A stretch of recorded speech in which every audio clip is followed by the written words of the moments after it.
हरे कृष्णा। नमस्कार दोस्तों, आप समस्त श्रोतागण का आपके YouTube चैनल जीवन अमृत पर हार्दिक अभिनंदन है। आज की वीडियो में आप रसपान करेंगे ज्येष्ठ महात्मा कथा का 16वां और 17वां अध्याय, जिसमें गंगा अवतीर्ण की कथा के बारे में विस्तार से बताया गया है। इसके पहले की कथा का रसपान करने के लिए आप सबका बहुत बहुत धन्यवाद।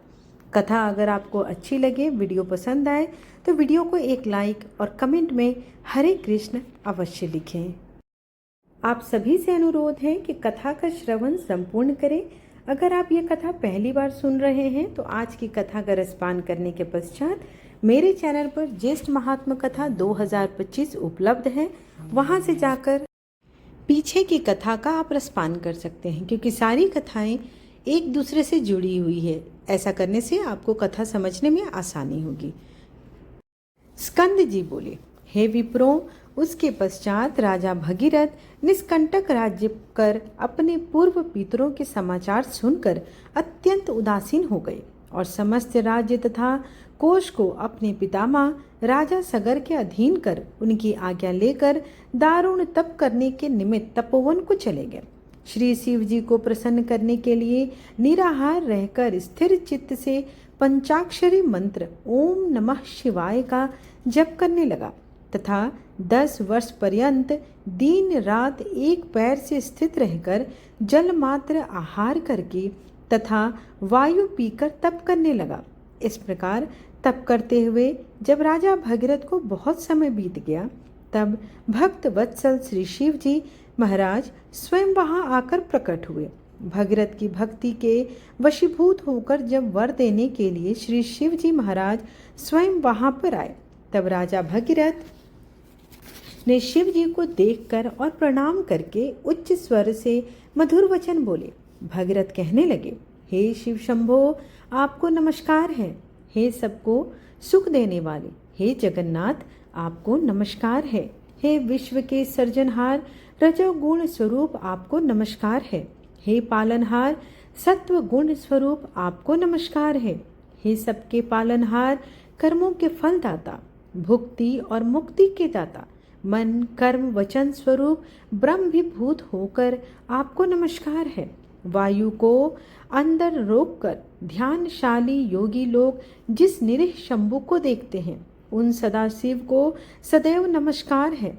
स्कंद जी बोले कि हे ब्राह्मणों, इस प्रकार भगीरथ की स्तुति से प्रसन्न होकर शिव जी बोले कि हे राजन, हम तुमसे बहुत प्रसन्न हैं, तुम वर मांगो। ऐसा सुनकर राजा भगीरथ बोले कि हे शिव, यदि आप मुझ पर प्रसन्न हैं तो मुझको आप दृढ़ भक्ति प्रदान करें और पितरों की विशुद्धि के लिए सिद्धिदा श्री गंगा जी को लाइए। शिव जी कहने लगे कि हे राजन, वह गंगा स्वर्ग में वास करती हैं। गंगा जी को यहाँ लाने की हमें सामर्थ्य ही नहीं। त्रैलोक्य से वंदना किए जाने वाले श्री विष्णु भगवान की तुम वंदना करो। जिस उपाय से श्री विष्णु भगवान तुम पर प्रसन्न हो, वही उपाय करो। वह प्रसन्न होकर स्वयं तुम्हारे पास चले आएंगे। हम उस परम गुप्त व्रत को तुमसे कहेंगे।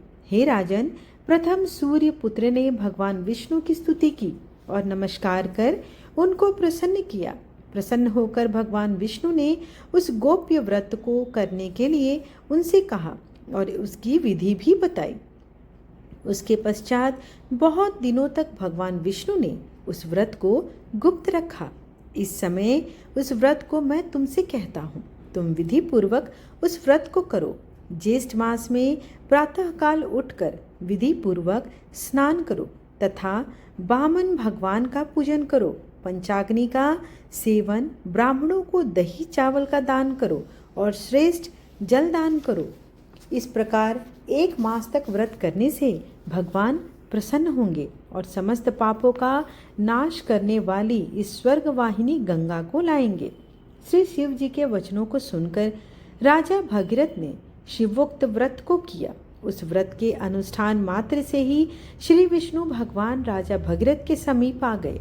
उन भगवान विष्णु की स्तुति तथा नमस्कार कर उनके परम पावनी गंगा जी के लिए राजा भगीरथ ने याचना की। विष्णु भगवान बोले कि हे भद्र, भगीरथ, तुम मंदाकिनी के पवित्र तट पर तुम मेरे साथ चलो। वहां चलकर जप, हवन, स्नान, द्विज तर्पण और भक्ति युक्त चित्त से अनशन व्रत करो। इस प्रकार 1 वर्ष तक इस व्रत को करते रहो। पश्चात वह गंगा तुम्हारे साथ चली जाएगी। भगवान विष्णु के वचनों को प्रणाम मानकर राजा भगीरथ ने विष्णु भगवान के साथ मंदाकिनी के सुंदर तटभाग में स्थित होकर विष्णु भगवान के कहे हुए व्रत का परम भक्ति से अनुष्ठान किया। तब श्री सरद्वीरा गंगा जी प्रसन्न हो गई और राजा भगीरथ के सामने सुंदर नेत्रों वाली स्त्री रूप में प्रकट होकर कहा, यही त्रिपुरा गंगा है। ऐसा जानकर भगीरथ ने इनकी स्तुति की और मंदाकिनी प्रसन्न होकर बोली कि हे राजन, तुम मुझसे वर मांगो। ऐसे वचन सुनकर राजा भगीरथ बोले कि हे भद्र, मेरे साथ पृथ्वी पर पितरों की मुक्ति के लिए चलिए। भगीरथ को तथास्तु कहकर वह गंगा उसके साथ पृथ्वी तल को गई। एकम के दिन प्रकट होकर 10वीं के दिन प्रवाह रूप हो गई और लोगों को पवित्र करने के लिए पृथ्वी पर अवतीर्ण हो गई। तत्पश्चात भगीरथ ने श्री गंगा जी के दिव्य जल से अपने पितरों को प्लावित किया। गंगा जल से प्लावित वे सब भस्म राशि सगर के पुत्र दिव्य देहधारी होकर वैकुंठ को चले गए। इस प्रकार ज्येष्ठ महात्म कथा का 16वां अध्याय यहीं पर समाप्त हुआ। ज्येष्ठ महात्म कथा का 17वां अध्याय। इस अध्याय में एकादशी व्रत का वर्णन किया गया है। स्कंद जी कहने लगे, हे ऋषियों, श्री व्यास जी राजा युधिष्ठिर से कहते हैं कि हे नृपश्रेष्ठ, ज्येष्ठ माह के शुक्ल पक्ष में एकादशी का व्रत होता है। उस दिन मनुष्य निर्जल उपवास कर चीनी सहित जल से पूर्ण घट का दान करता है। दान श्रेष्ठ ब्राह्मणों को देने वाला विष्णु लोक में जाकर आनंद का भागी होता है। युधिष्ठिर वेद व्यास जी से बोले कि हे द्वीप, मैंने मानव धर्म और वैदिक धर्म को सुना है, अब आप कृपया वैष्णव धर्म को कहिए। व्यास जी कहने लगे, हे राजन, आपने मानव धर्म और वैष्णव धर्म का सुन लिया। वे सब कलयुग में अक्षय अर्थात शक्ति से असाध्य हैं। इसलिए सुख से करने योग, थोड़ा खर्च, अल्प कलेश महान फलदायक है तथा समस्त पुराणों का जो सारभूत है वह मैं तुमसे कहता हूँ। हे राजन, दोनों पक्ष की एकादशियों को भोजन नहीं करना चाहिए। जो प्राणी एकादशी को भोजन नहीं करता वह नरक में नहीं जाता। व्यास जी के वचनों को सुनकर भीमसेन कांपकर तथा भयभीत होकर बोला, हे पितामह, मैं असमर्थ हूँ। इस उपवास के विषय में मैं क्या करूँ? महाफलदायक एक ही व्रत मुझसे कहिए। सब एकादशियों का व्रत मैं नहीं कर सकता। व्यास जी बोले कि हे भीमसेन, वृष तथा मिथुन के सूर्य होने पर ज्येष्ठ माह की शुक्ल पक्ष की जो एकादशी होती है उस दिन प्रयत्न पूर्वक जल रहित उपवास करना चाहिए। स्नान और आचमन के जल को छोड़कर विद्वान पुरुष अन्न जल का ग्रहण न करे, अन्यथा जल का ग्रहण करने से व्रत भंग हो जाता है। विद्वान सूर्योदय से सूर्यास्त तक जल का त्याग करे तो बिना प्रयास के एकादशी के व्रत का श्रेष्ठ फल उसको मिलता है। फिर द्वादशी को प्रातः काल स्नान करे और ब्राह्मणों को विधि पूर्वक जल और स्वर्ण का दान देवे। इस प्रकार जितेंद्र कृत्य होकर ब्राह्मणों के साथ भोजन करे। इस प्रकार व्रत करने से जो पुण्य होता है उसे मुझे जनार्दन भगवान ने कहा है। ज्येष्ठ मास की शुक्ल पक्ष की एकादशी के दिन जल रहित निर्जल उपवास का जो फल होता है उसको हे भीमसेन तुम सुनो। समस्त दान देने से जो पुण्य, सब तीर्थों में स्नान करने से जो पुण्य, समस्त हवन आदि करने से जो फल प्राप्त होता है वह पुण्य ज्येष्ठ शुक्ल एकादशी के दिन उपवास करने से हो जाता है। हे वृकोदर, वर्ष के अंदर शुक्ल तथा कृष्ण पक्ष की जितनी भी एकादशियां होती हैं वह सब उपवास करने योग्य है, इसमें कोई भी संदेह नहीं है। वे सब एकादशी धन, धान्य, पुण्य, पुत्र और आरोग्य को देने वाली हैं। हे नरव्याघ्र, उन दिनों में उपवास करने से उक्त फल देती है। यह मैं तुमसे सत्य कहता हूँ। एकादशी के दिन उपवास व्रत करने से उस प्राणी के सामने यमराज के दूत नहीं आते हैं, जो कि बड़े भयानक विशालकाय कृष्ण वर्ण दंडपास से युक्त और अति क्रूर कहे जाते हैं। एकादशी के व्रत करने वाले जो वैष्णव हैं, उनको अंत समय में वैकुंठ ले जाने के लिए पीताम्बरी सौम्य स्वभाव चक्रधारी और मन के समान वेगशाली विष्णुदूत वहां आते हैं और उसको वैकुंठ में ले जाते हैं। इसलिए सब उपायों से एकादशी का जल रहित व्रत करने तथा जल और धेनु दान देने से प्राणी सब पापों से मुक्त हो जाता है। हे नृप श्रेष्ठ, ज्येष्ठ मास के शुक्ल पक्ष की एकादशी को निर्जल उपवास कर अन्न और शर्करा सहित जलपूर्ण घट का दान करना श्रेष्ठ ब्राह्मण को देकर प्राणी तीनों पापों से छूट जाता है और विष्णु लोक में जाकर विष्णु भगवान के समीप रहकर आनंद करता है।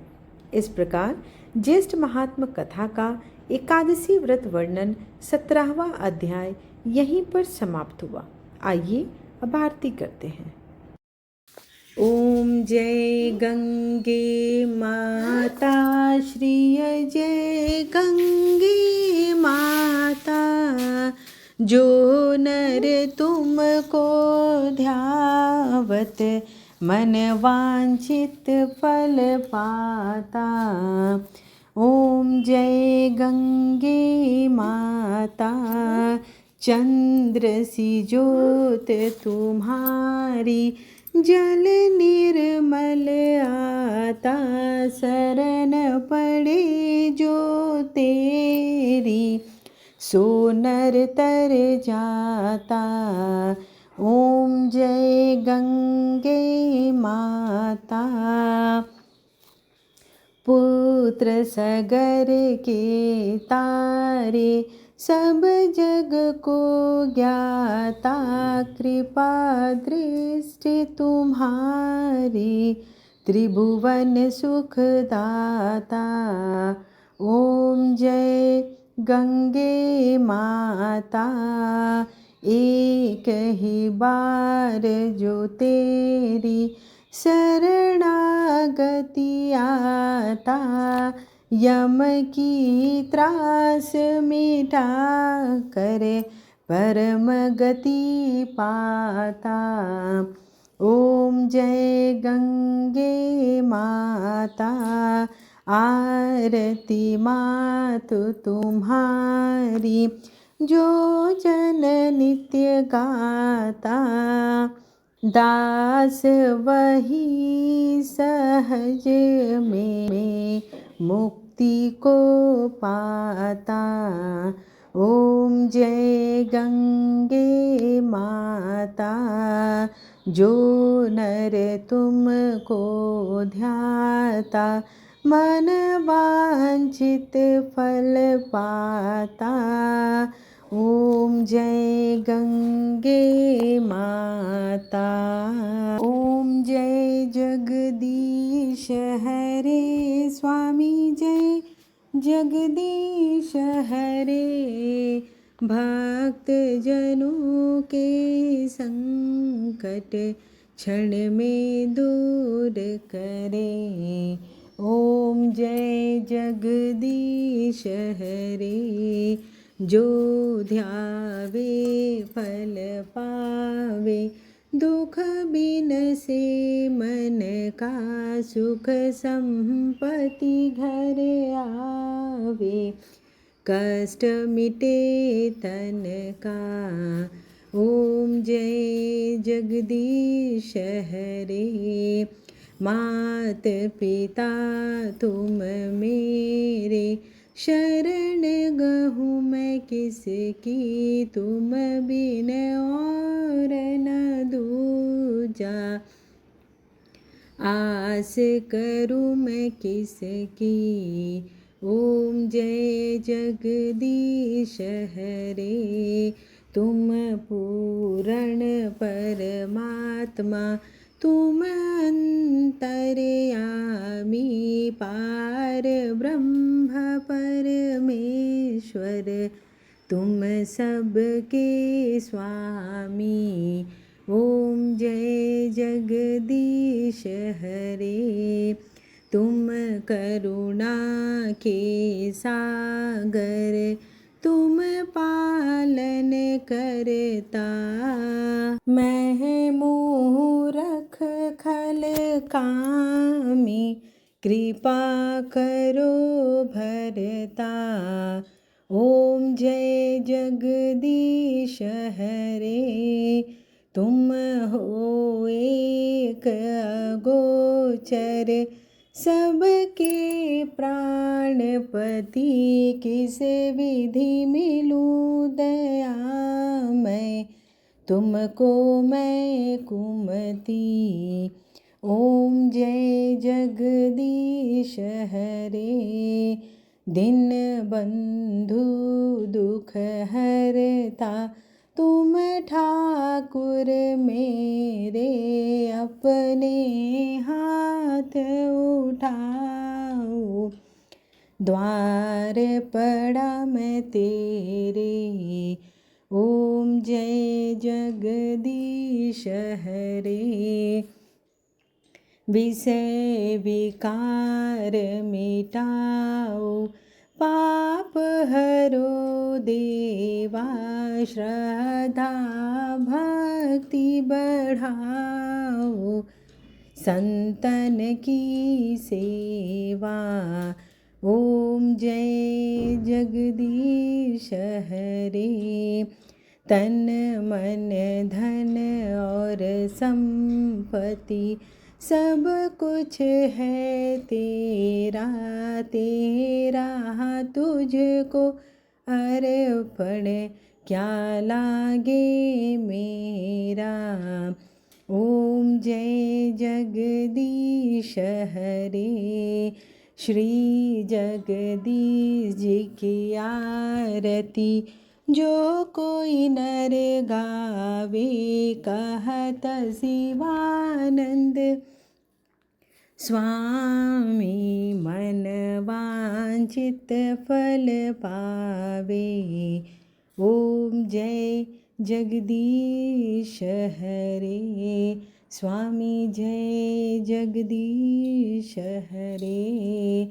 त्वमेव माता च पिता त्वमेव, त्वमेव बन्धु च सखा त्वमेव, त्वमेव वेद्या द्रविणं त्वमेव, त्वमेव सर्वं मम देव देव। आज की वीडियो अगर आपको पसंद आई हो तो चैनल को लाइक शेयर एंड सब्सक्राइब अवश्य करें। वीडियो को लाइक करें और ज़्यादा से ज़्यादा लोगों को शेयर करें ताकि वो भी इनका लाभ उठा सके। धन्यवाद।